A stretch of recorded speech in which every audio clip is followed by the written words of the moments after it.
all around the world. I flip the script just like an acrobatic, bringing in them hits. You would've thought that we had bad in practice. Hip hip hooray. Ketemu lagi dengan saya Eda di berita Learning Jurnal ke-6. Berita yang akan saya sampaikan ini merupakan berita terpercaya, teraktual, dan terbaru. Di sini saya akan menyampaikan materi mengenai penjelasan yang telah disampaikan oleh kelompok 4 kemarin, dan kebetulan saya adalah salah satu anggota dari kelompok 4. Nah, kemarin kelompok saya menjelaskan mengenai 3 poin dalam film dokumenter. Yang pertama yaitu wawancara, yang kedua yaitu studi pustaka, dan yang ketiga yaitu data visual.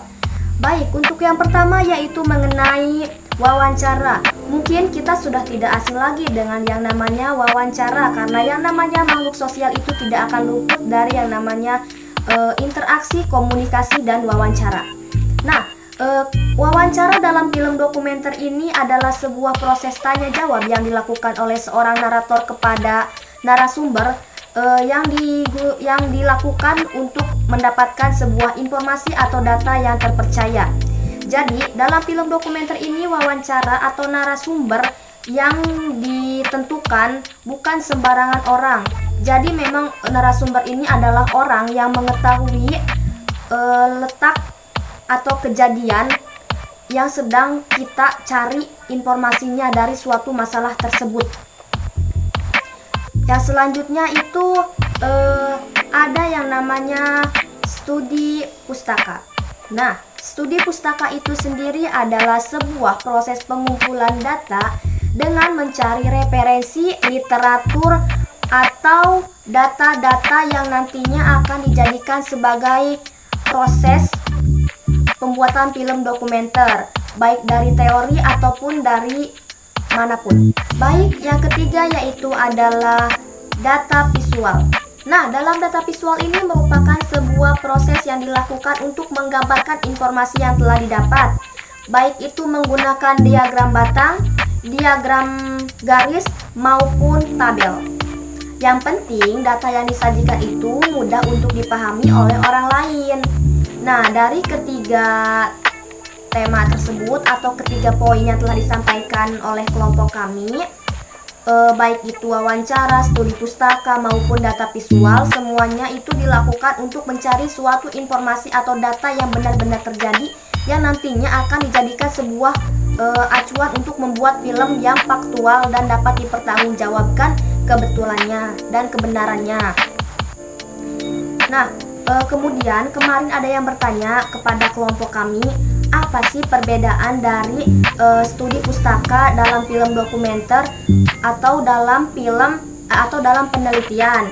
Nah, sebetulnya setelah saya memahami dan membaca materi dari kelompok saya sudah dapat menyimpulkan bahwa perbedaannya itu sangat sedikit dan terletak pada penampilannya. Misalkan kalau dalam studi pustaka film dokumenter ditayangkannya atau ditampilkannya dalam bentuk film, sedangkan dalam penelitian ditampilkannya atau disajikannya dalam bentuk tulisan.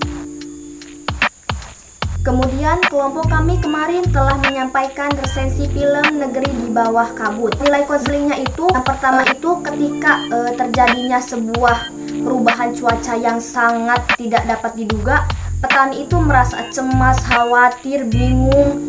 Nah, kemudian para petani itu berkumpul dalam suatu tempat dan memikirkan solusi atau cara untuk menanganinya. Yang kedua, pada saat si anak yang berprestasi tersebut yang menginginkan pendidikan untuk melanjutkan pendidikan, kemudian harus dihalangi oleh keadaan ekonomi dan dia merasakan kesedihan, kebimbangan, dan keinginannya hancur. Namun di samping itu dia tetap berusaha untuk sabar dan menerima keputusan orang tuanya. Akhirnya ia melanjutkan ke pesantren. Menurut saya keputusan orang tua Arifin tersebut sudah memasukkan anaknya ke dalam pesantren. Ketika seseorang itu mengejar ilmu agama atau ilmu akhirat, maka ilmu umum pun akan terbawa. Namun berbeda halnya ketika kita mengejar ilmu umum, maka ilmu akhirat itu tidak akan pernah tercapai. Di sini saya ingin mengkritisi atau mengomentari penampilan atau penyampaian makalah disampaikan oleh kelompok saya sendiri. Menurut saya, penyampaian materi yang dilakukan oleh kelompok kami kemarin itu masih jauh dari kata sempurna dan memiliki banyak sekali kekurangannya. Kemudian dari sesi pertanyaan pun atau sesi tanya jawab masih minim sekali orang yang diberikan kesempatan. Mungkin hal tersebut terjadi karena kelompok kami mengalami miskomunikasi. Untuk kelompok selanjutnya, saya ingin berpesan ketika berada di dalam suatu tempat yang banyak, jangan pernah mementingkan ego sendiri, namun lihatlah orang lain. Ketika pendapat kita ingin dihargai atau diambil, maka kita harus dapat menghargai dan mengambil pendapat orang lain. Intinya, jangan pernah ingin dihargai jika belum bisa menghargai. Dan saya ingin menyampaikan bahwa sebaik-baiknya tugas adalah tugas individu.